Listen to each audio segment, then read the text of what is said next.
बच्चों में आपका स्वागत करता हूँ विद्या गुरुकुल के इस प्लेटफॉर्म पर। आज हम करने वाले अपने क्लास 3 के 19वें क्वेश्चन। तो 19वां क्वेश्चन है ये समझिए। 19वें क्वेश्चन में बोला है कि बहुत सारी लकड़ी है, तुम्हारे पास कितनी लकड़ी है? 200। कितनी है? 200। ये क्या बोल रहा है, उन लकड़ियों को ना तुम ना लाइनों में ऐसे कतारों में लगा दो। जैसे ये लकड़ी है, ठीक है, ऐसे करते करते इनके ऊपर जचा रहे हो, ठीक है, और ऊपर जाते जाते क्या हो रही है, लकड़ियों की संख्या कम होती जा रही है। जैसे लकड़ी की पहली रो, ये लकड़ी की दूसरी रो, तीसरी, चौथी, ठीक है, ऐसा समझ रहे हो? तो ये बोल रहा है सबसे नीचे 20 लकड़ियां थी। कितनी लकड़ियां थी? 20। ऊपर जाते ये कम हो रही है 19, इससे ऊपर जा रही है कम हो रही है 18, और ऐसे चलते जा रही है। तो ये पूछ रहा है ऐसी कितनी कतारें बनेगी, कितनी कतारें लकड़ियों की बनेगी। जैसे देखो यहाँ पे 1 बनी, 2 बनी, 3 बनी, 4, कितनी बनेगी? और जो सबसे ऊपर वाली कतार होगी इसमें कितनी लकड़ियां होगी, इसमें ये पूछा गया। तो क्वेश्चन समझ आ गई क्या? तो अपने देखते हैं इस क्वेश्चन में। तो 20 लकड़ियां शुरुआत में थी, शुरुआत नीचे नीचे, फिर उसके ऊपर कितनी लकड़ियां रख रखी थी? 19। फिर इस 19 के ऊपर कितनी लकड़ियां रख रखी थी? 18। और ऐसे क्या जैसे कम होती जा रही थी, ठीक है। अब तुझे नहीं पता कि कितने कितने रो बनते हैं, ठीक है, तुझे नहीं पता कुछ, और तुझे ये भी नहीं पता कि लास्ट वाली जो रो बनेगी, यानी जो सबसे ऊपर लकड़ियां रखी होगी, वो रखी कितनी है, ये भी नहीं पता तुझे। लेकिन तुझे ये पता कि टोटल लकड़ियां कितनी है, टोटल लकड़ियां कितनी है?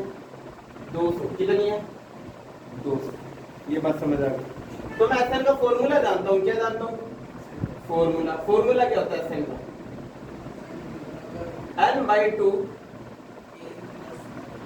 अब मैं n नहीं जानता, यहाँ पे लास्ट वाला नंबर कितना है, तू जानता है? ये नहीं जानता तो मैं ये वाला फॉर्मूला लिखूंगा, 2a + n-1।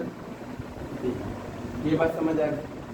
मुझे यहाँ पे निकालना क्या है? मुझे निकालना है कि एक तो लास्ट वाली रो है, उसमें कितनी लकड़ी है, यानी an निकालना है। क्या निकालना है? an निकालना है। और एक मुझे क्या निकालना है कि लास्ट वाली रो का नंबर क्या है, तो n निकालना है। क्या निकालना है? n। जैसे 20 लकड़ियाँ थी फर्स्ट रो में है, ये 19 लकड़ी है, ये दूसरे नंबर पर है, ये तीसरी वाली है, ये तीसरे नंबर पर, सबसे टॉप पर कौन आने वाला है? समझ आया? तो ये समझेंगे। तो n/2 का n/2 ऐसा की जगह मैं लिख सकता हूँ 200।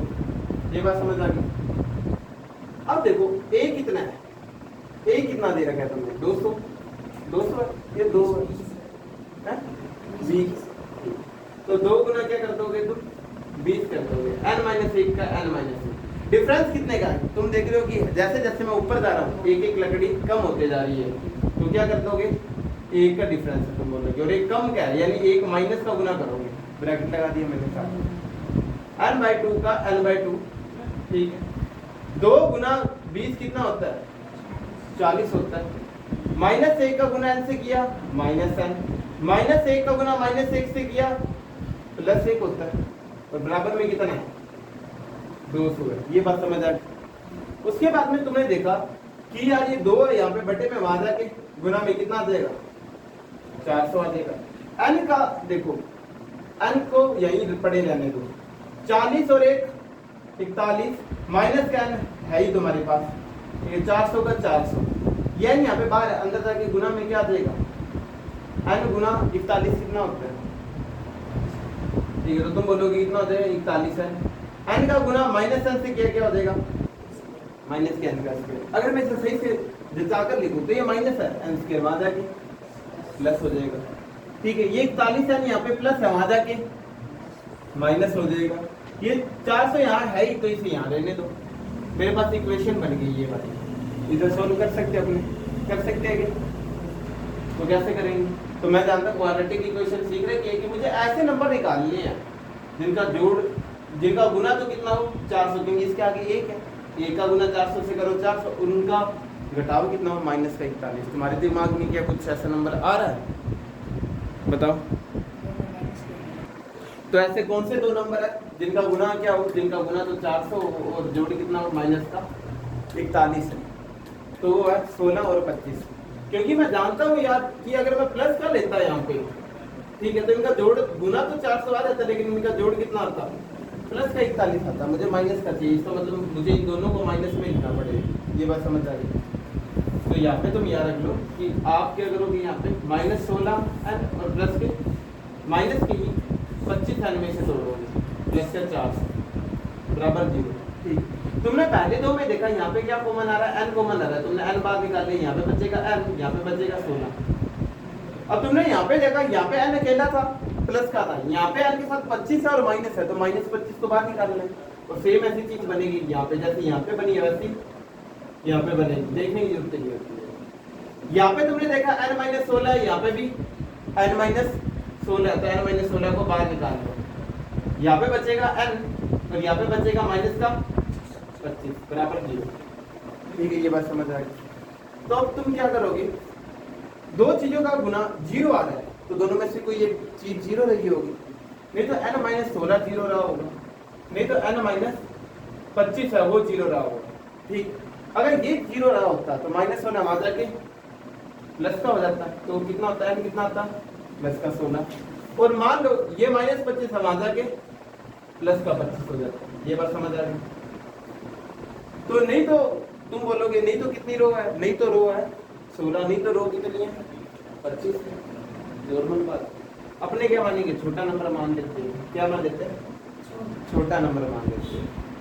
ठीक, क्योंकि अपने जानते हैं अगर 25 तक गए अपने तो माइनस ही नंबर आ जाएगा, क्योंकि देखो 20 से कम एक हुई 19 से एक कम हुई 18, समझ आ रहा है। और मान लो ये नंबर कम हो रहा है, यानी ये मान लो अगर ये मैं 25 तक पीछे जाऊंगा, 25 नंबर तक पीछे जाऊंगा और हर एक बार एक नंबर कम हो रहा है, तो इसका मतलब -5 या -4 कुछ आएगा। और क्या लकड़ियों की संख्या माइनस में हो सकती है, नहीं हो सकती। तो ये बात सेंस नहीं बनाती ये नंबर, यहाँ ये सेंस बनाता है कि 16 तक तो मान लो मैं 16 नंबर तक जाऊंगा तो भी नंबर तो प्लस में ही रहेगा ना। ये बात समझ आ गई। तो अब मुझे क्या निकालना है कि 16, मुझे ये पता लग गया कि कितनी रो बन रही है, कितनी कतारें बन रही है, 16 कतारें बन रही है। अब मुझे ये पता लगाना है कि 16वीं कतार यानी टॉप जो कतार है, सबसे ऊंची कतार है, उसके अंदर कितनी लकड़ियां हैं, यानी ए निकालने। और n कितना दे रखा है तुम्हें, 16 दे रखा है। फॉर्मूला क्या होता था, अगर ये 16 होता है कम करके लिख दोगे, a + 15d लिख दोगे। a कितना था तुम्हारा 20, 15 का 15, d कितना था तुम्हारा, एक कम हो रहा है तो -1 से गुना कर दो। ये बात समझ आ गई। 20 का 20, 15 गुना -1 क्या होता है, माइनस का 15 होता है। 20 में से 15 गए, कितना बचेगा 5, यानी जो टॉप की कतार है उसमें कितनी लकड़ियां 5। तो अब तुम खुद दिमाग लगा के देखो, अगर तुम 25 तक जाते, जब 16 तक गए जब भी 5 लकड़ियां बची है, अगर तुम 25 तक जाते तो 9 लकड़ियां कम होती, क्योंकि हर एक बार एक कम लकड़ी हो रही है, तो माइनस का 4 आता। और क्या माइनस की 4 लकड़ियां हो सकती है, नहीं हो सकती। तो ये बात ध्यान में रखनी है कि ये गलत क्यों है और ये सही क्यों है, और फॉर्मूले के ऊपर बेस्ड चीज।